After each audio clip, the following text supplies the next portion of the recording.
During the last few days, we've been dealing with the subtle pamada and apamada in pairs, and we came to the pair of anatitana and atitana. As for the anatitana, one is not established in the performance of good deeds, kusala. And even if one is established, such an establishment is not durable or strong enough. Whatever you do, whatever undertaking you do, you have to stand firmly on that side so that you become established in it. When once you are able to become established in your undertaking, in this case the performance of good deeds, you are said to be heedful in a subtle way, subtle form of apamada. At this point, yesterday, Sarah promised to talk about the 4 things which lead to this establishment, firm establishment.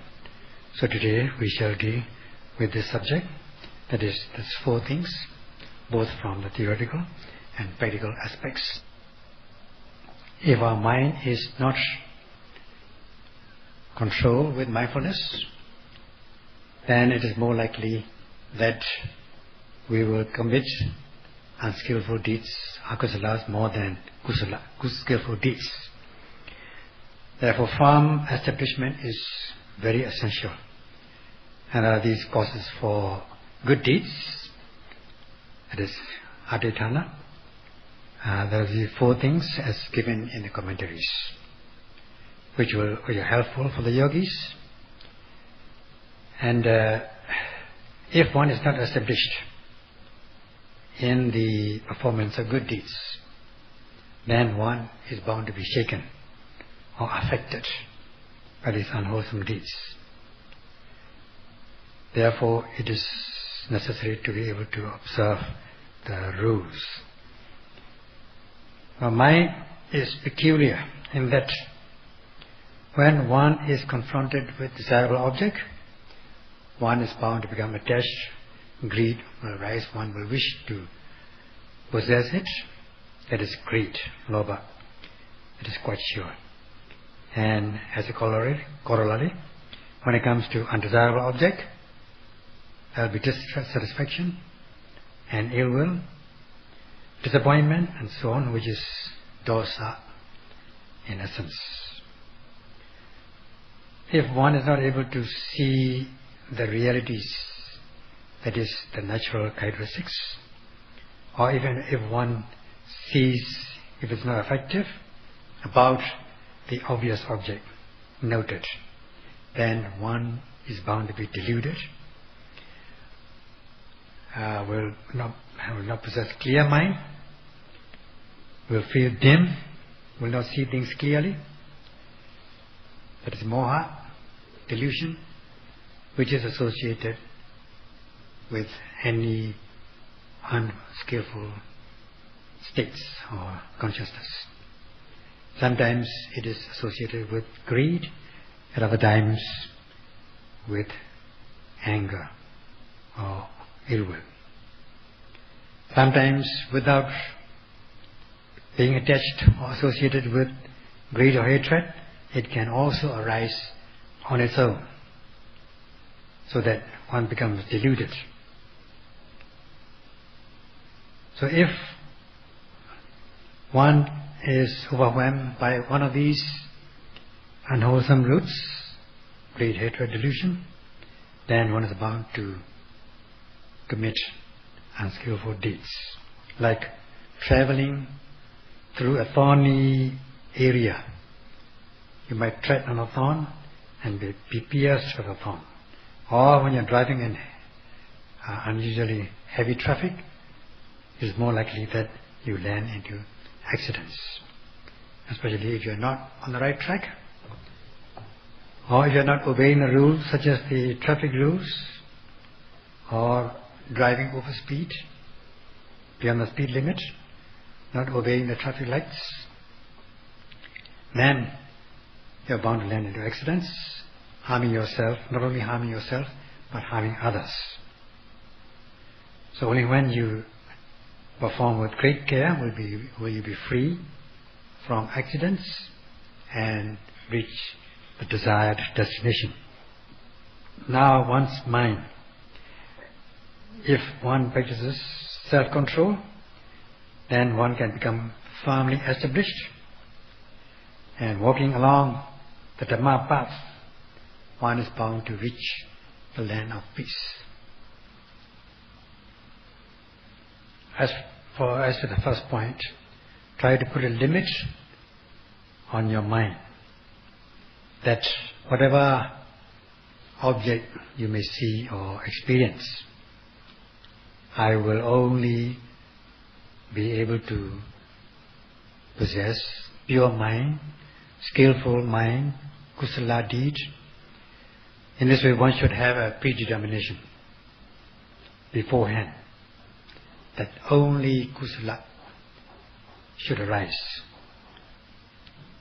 for whichever object I may come across. So even if one comes into contact with desirable object, lobha. Now when you say lobha, this is we just put it in the forefront as a heading. Also it also applies to other unskillful states of mind. So even if one comes into contact with desirable object, there cannot arise any desire or greed if one has put a limit on one's mind beforehand. Instead, only pure mind will arise. One's mind will remain pure. And the same thing applies to other unwholesome states of mind, such as hatred, dissatisfaction, dosa. Even if the object can arouse anger or ill will, instead of anger or ill will, one has put a limit on one's mind, or one has predetermined that one will only view it or see it with a pure mind in a skillful way instead of unskillful way. And when it comes to objects which can arouse delusion, moha, since you are noting every arising and seeing the nature of the objects, beginning with mind and body and the universal characteristics and so on, you are knowing the nature of the mind. You are cultivating knowledge. Since you are knowing, there will be no unknowing. There will be no delusion, lack of clarity. So, because your mind is, your knowledge is clear-cut, you know the object in a clear-cut manner. Your knowledge is very clear as regards the object.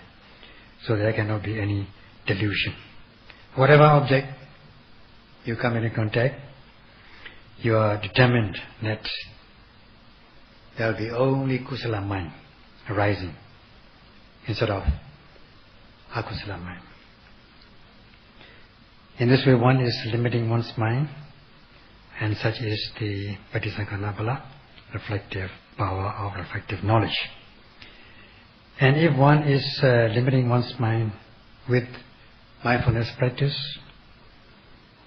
that one will only cause pure mind as regards objects arising through the 16 doors, guarding your mind with vigilant mindfulness of every arising, every seeing, hearing, tasting, touching, smelling, thinking, rising, falling, lifting, moving and placing. You are determined that you will only let pure mind to arise instead of impure mind, impurities. So there won't be any akusala, instead there will be only kusala, there will be purity. And also as regards undesirable object, whatever it is, you are determined that you practice patience and tolerance as regards whatever it is, maybe food, shelter, clothing, or anything, any experience. You have determined that you will only let skillful, pure mind arise instead of impure, unskillful mind. So in this way you are limiting, putting a limit, putting a determination on your mind, and as regards thought, speech and acts, this such as Patisankhana Bala, power of reflection. And when it comes to practical experience, through your experiential knowledge, as you are guarding your mind with vigilant mindfulness of every arising, then there will be no kilesas arising, as the saying goes. Unmindfulness allows kilesas. Mindfulness repels them. So noting every arising object, you are limiting your mind with this bhavana, so as to allow only skillful mind, pure mind, to rise in you. As for those who are prone to thoughts, imaginations, especially they have been used to such things, then they can be drifted along the thoughts and imaginations. Just like Sayadaw said yesterday, when one yogi saw him, he said that there was some demon in me, the demon in him. So, if one is not predetermined, in fact, one should understand that thinking is a great disturbance, especially in the practice of Satipatthana. Seeing the disadvantages of such things, such thoughts, one should be able to note carefully, so that one will be able to note and know things which should be noted and known. Understanding this, one should cherish one's own empirical knowledge. Rather than this Patisankhana Bala, one should indulge, or one should undertake this Bhavana Bala, that is practice of meditation, seeing, noting things, to cultivate one's mind and insight, which is more valuable. So if one should give priority to more valuable, more worthy practice or discipline, and by doing so one should be determined in putting a limit to one's mind, that I will only let the bhavana mind arise to know true nature of things. So in this way, when you are practicing this lofty discipline of wholesomeness, instead of letting your mind be drifted along or distracted towards other objects and not giving priority to other objects, one should be able to concentrate on one's main object of attention with the bhavana pala. Let the kusala mind arise with the practice of meditation. Yogi who is not encouraging such distractive thoughts, and if one is able to limit one's mind or determine with a determination to let the bhavana mind arise, then one is bound to become accomplished with one's objective. If one is not longing for thoughts, thinking, understanding this, that thinking is a great disturbance to the bhavana bala or meditation, one will not anticipate or expect such things to come in one's mind. That means not allowing one's mind to be drifted along the fragmentary, distractive thoughts. So instead, if one is able to sustain one's mindfulness on the object of arising, on the arising object, then one will be able to cultivate this bhavana mind every second, every moment of the practice, and one is bound to progress along this path and be able to cultivate knowledge until one reaches the maturity of the practice. Even if one is confronted with thoughts unavoidably, if one does not give priority, or one does not give way to such destructive thoughts, knowing that these thoughts are destructive, they're disturbances, they can weaken this bhavana mind, bhavana bala. As soon as one is determined in this way, be determined in this way, and put a limit on one's mind, then one will be able to stop this momentum easily.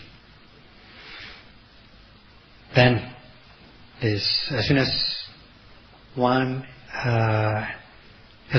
thoughts start to invade your mind, because you are predetermined, this process will be cut off. This current, this process of thoughts running like a current will be cut off at once, because you are already predetermined. Otherwise, if you are drifting along this current of thoughts, you will not be knowing that even you won't be even aware of your distraction until the story finishes. Oh, I've been thinking. Then you are too late. Neither will be able to note and know the arising object, nor will you be able to know that you are actually thinking. Only realizing only at the end of the story. So, rather than getting drifted in thoughts, one should be able to note the thought at once, effectively. Otherwise, one will be going through what is known as vicious cycle, thinking, and thinking again, and so on. There will be no end. Thinking till one dies. If one is determined to note respectfully, carefully, effectively, if one is in this position, then from the beginning of the practice, one will be able to note energetically, precisely, as regards the main object, in this case rising and falling, so as not to miss it, because one is already has this in one's heart or head, wherever you think your mind is. So since the beginning of the practice, you are doing it respectfully, carefully, and practically you are noting. Sometimes your noting is not so very short, not so long, not many, and there are more of distraction than mindfulness. But you are aware of your distraction. You are aware of your wandering mind. So, in the beginning of the practice, your mind is going out, running away from you, often and often. Whenever it runs away, you note it. It runs away again, you note it.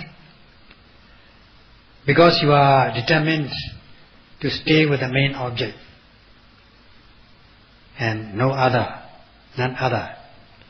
Then, not only do you know the main object, not only do you note and know the nature of the main object, but also note and know your destructive thoughts. So, honestly, you are noting rising and falling. And not only do you note and know rising and falling, you are also knowing the nature of your mind, that your mind is running away. So when you are reporting to your meditation teacher in the interviews, you will report in a very honest way, sincerely, that, oh, I try to note the rising and falling, the main object, but my mind is going away, going out many times. So I have to note them. I'm busy noting my wandering mind. So if one is able to do this is of course in the beginning of the practice, not in the middle or the end of the practice, retreat. In the beginning of the retreat for a beginning yogi, mind always goes out. That's why you call it yogi mind. Yogi mind is such. There's nothing strange about it. So if you report to the meditation teacher like this, as it is, then you are said to be sincere, or you are said to be practicing strictly in accordance with the teacher's instructions and guidance. Such a sincere yogi is bound to cultivate concentration and knowledge in a very short time because of his or her sincerity. If one is predetermined in this way and put a limit on one's mind that I will only stay with the object.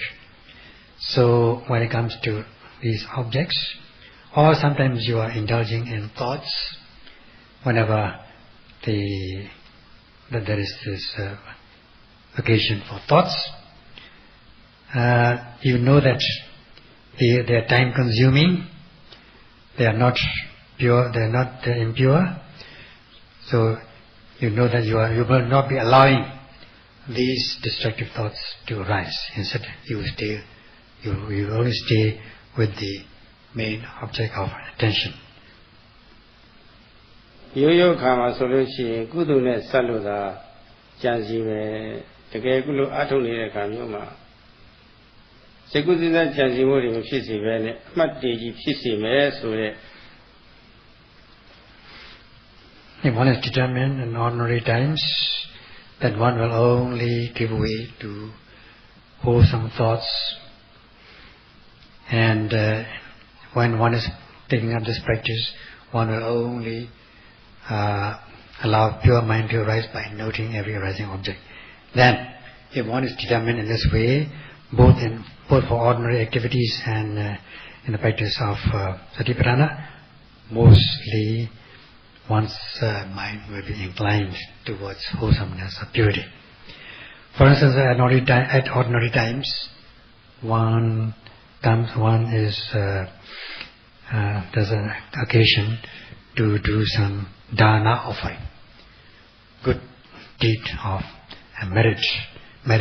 dana merit. Then you got something to also offer, to make an offering, to do merit.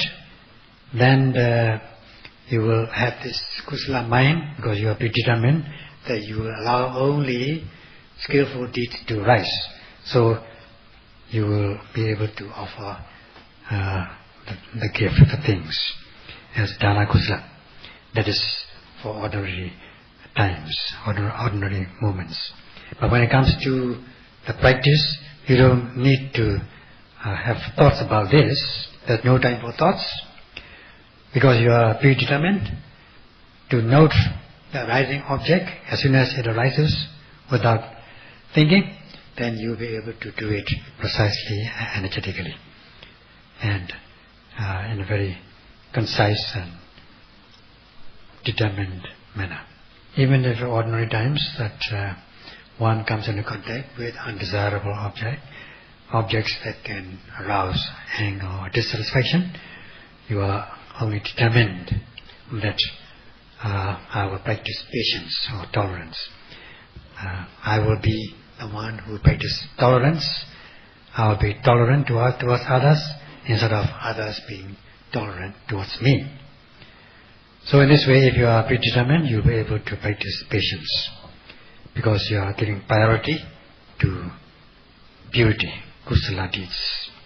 So even if you are confronted with undesirable things, only kusala mind will arise. So such is how you are able to determine your mind, and this is the first point about the establishment, to be firmly established. So this is now the time you need to put a limit to one's mind, that you'll only confine yourself to the practice of mindfulness of every arising. Otherwise it will be time consuming, wastage of time. There will be no end to it. If there is no sati, there cannot be any samadhi or panya, then it will not be worthwhile coming here to practice meditation. So to be worthwhile coming here and practicing and practice and retreat, yogis, knowing that thoughts are disturbing or disturbances, one should put a limit on one's mind that I will only stay with every arising object. The second aspect is changing your mind or transformation, let's say, so that one's mind will not go towards unskillful things, not allowing akusala deeds to arise, instead only pure mind to arise. One should change in such a way, change from bad to good. That is the essence. So in the text is given, if one is not noting every arising object, that is, one is not skilled in mindfulness, then there will be more akusala impurity arising in one stream of consciousness, such as these akusala unskillful deeds are headed by greed, hatred or delusion. As the saying goes, unmindfulness allows kilesas and mindfulness repels them. In this way, if you practice,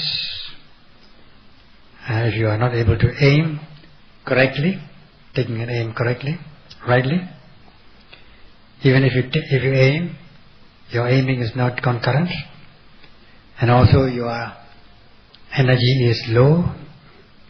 If your energy is low, you'll be overshooting your object. So the mind can be drifted towards unskillful things such as greed, hatred and so on. Then this will flow on. This will flow as like a current without end. So in accordance, in the spirit of Satipatthana, you got to activate your mindfulness of every arising. If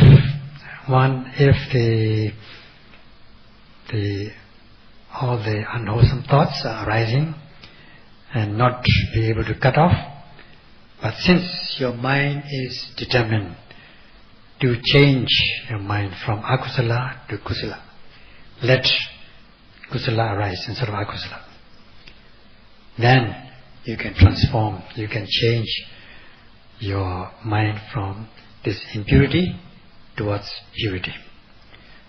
You can do this at ordinary times and also in the course of the practice as a yogi. When these akusala thoughts are arising, impure thoughts are arising in you, and even if you know them, they are not going away, they are not leaving you, they are with you all the time, then try to pull your mind towards noting the main object of arising. Then your mindfulness will continue. So in this way you can change your mind from bad to good. Now in the text are given many methods of changing your mind, of change, but if we deal with this subject, there are too many things to talk about and it may be time consuming. So when objects arise, if impure mind arises, impure thoughts arises, akusala thoughts arises, like a current without end, then make a habit. If it's a bad habit, you got to change it. You cannot keep it like this all the time. Bad habits have to be changed. Otherwise, they will not become good. So improve these bad habits, change these bad habits to become good ones. In this way, you have to change it. So, if in this way one can practice this second method. Now we go on to the third method, that is make a practice of skillfulness. Train your mind to become skillful. Train your mind, cultivate your physical, verbal, mental behavior so that they become blameless, pure, cultivated, and affable, pleasant, graceful. So in this way, you train your mind.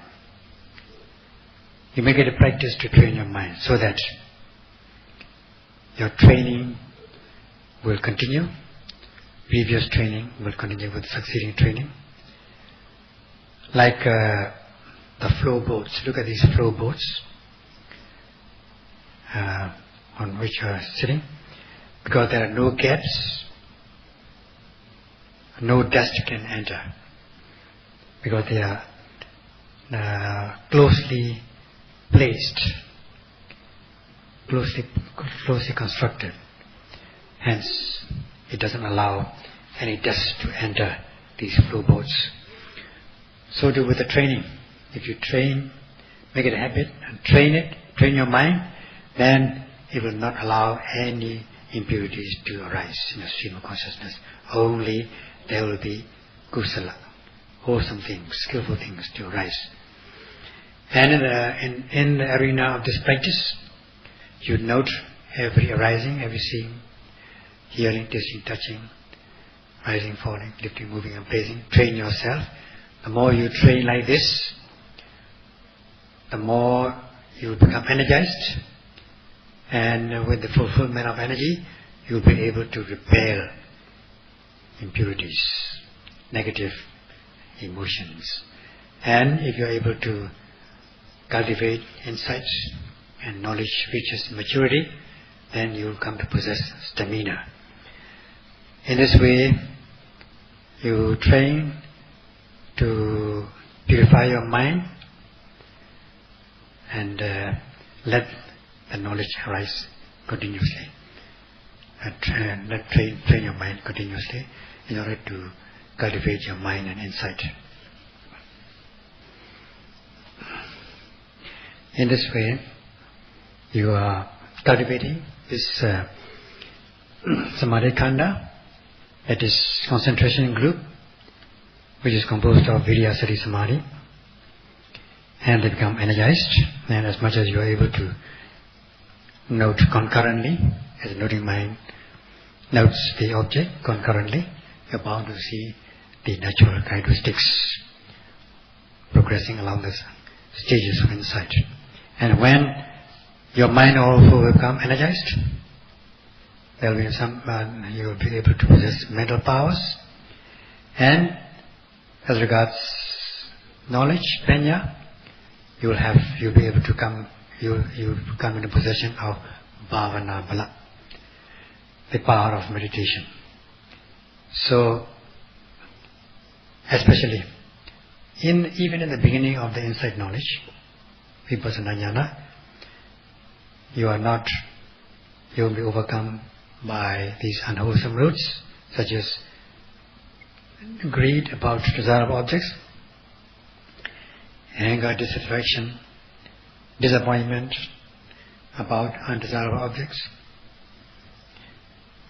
not to speak of your status at the stage of the fleeting momentary nature of experience, when the objects are seen fleeting away. Every rising object is noted to see the natural characteristics. Seeing the natural characteristics of every rising object, their conditionality and the universal characteristics, you are observing them in a very clear-cut manner. There's clear awareness of the nature of these objects. Because of the clear awareness, there's no confused awareness. There's no delusion, no moha. In this way, you are free from these three unwholesome roots. Instead, you are allowing this lofty kusala mind to arise in the stream of consciousness continuously. And to do that, you train continuously so that your mind will become more powerful especially the power of these controlling faculties, such as the Saddha-bala, the power of faith, Virya-bala, and so on. All these things will arrive, you'll become established in these powers, especially Hiri-bala and Oddabba-bala, the power of moral shame and moral fear, detesting and fearing loss of mindfulness and allowing kilesas to enter stream of consciousness. So these are special, unusual, extraordinary powers that you will come to possess. They are very commendable. And if you continue to practice meditation, you are bound to progress in a very unusual manner. In this way you train your mind, and training your mind can best be done in the practice of Satipatthana Bhavana. This Abhujita, right, the attention, constructive attention in a constructive way, or having right attention in a constructive way, not wrong attention, otherwise it's destructive. This can only happen with a sincere mind, otherwise it will be a crooked mind. One has got to be straightforward, sincere, and constructive. This is only suitable. The strong cause for that is, firstly, being able to live in a suitable place where you can find virtuous people, Patirupa Tithavasa, that is right location, good location, where you can find virtuous people, good guidance. When you come to such a place, a right place, then you are bound to hear the Buddha's teachings, hear the sublime Dhamma, which will be given by the good guides, good companions, Kalyana Metta, such as good parents, good teachers, good friends, good companions. If you are able to depend on them, on these good individuals, then you are bound to receive beneficial guidance in order to cultivate your physical, verbal, mental behaviors in the right way. Hearing the sublime Dhamma, which can uplift your life. That is Saddhamma Savana, right? Listening to the sublime Dhamma. You are able to listen to the sublime Dhamma. Then you will be able to conduct yourself in the right way. So the root cause lies in having been associated with Buddha's Sasana, Buddha's dispensation in the previous lives. And you have performed skillful deeds, which is associated with knowledge. Because of the past deeds, you are sent to a suitable location and suitable to associate with good, virtuous people and be able to listen the sublime Dhamma. In this way you are able to conduct yourself in the right way. This is self-regulation, leading to the right constructive consideration or attention. We shall continue tomorrow. Sa